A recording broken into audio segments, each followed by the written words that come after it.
శబరిమలపైన అయ్యప్ప కోరినట్టుగా ఆలయ నిర్మాణాన్ని అతి వేగంగా జరిపించాడు రాజశేఖర మహారాజు.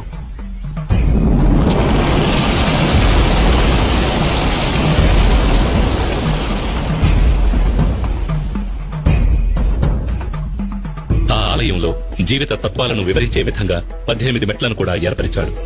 ఈ 18 పవిత్రమైన మెట్లు 18 కొండలకు, 18 మంది దేవతలకు, 18 తత్వాలకు ఆనవాలుగా ఉన్నాయి. 18 కొండలైన ఇంజిపారమల, కాళేకట్టిమల, పుదుచ్చేరిమల, కరిమల, తలైపారామల, దేవరమల, శ్రీపాదమల, మైలాడుమల, మాతంగమల, కాల్కిమల, చిట్రంబలమల, సుందరమల, నాగాంబలమల, గౌండమల, నిలకల్మల, నీలిమల, పొన్నాంబలమల, శబరిమల వంటి కొండలను 18 మంది దేవతలైన వినాయకుడు, శివుడు, పార్వతి, కుమారస్వామి, బ్రహ్మ, విష్ణు, రంగనాథుడు, కాళీ, యముడు, సూర్యుడు, చంద్రుడు, కుజుడు, బుధుడు, బృహస్పతి, శుక్రుడు, శనీశ్వరుడు, రాహువు, కేతువు అనే దేవతలను 18 తత్వాలైన చూడడం, వినడం, సువాసన, రుచి, స్పర్శ, కామం, దురాశ, క్రోధం, లోభం, మోహం, మదం, మాత్సర్యం, డాంబికం, సాత్వికం, రాజసం, తామసం, విద్య, అవిద్య వంటి గుణాలను తెలియజెప్పే విధంగా స్వామి తత్వాధీనుడై ఉన్నాడని తెలియజెప్పడమే ఈ 18 మెట్ల ఉద్దేశం.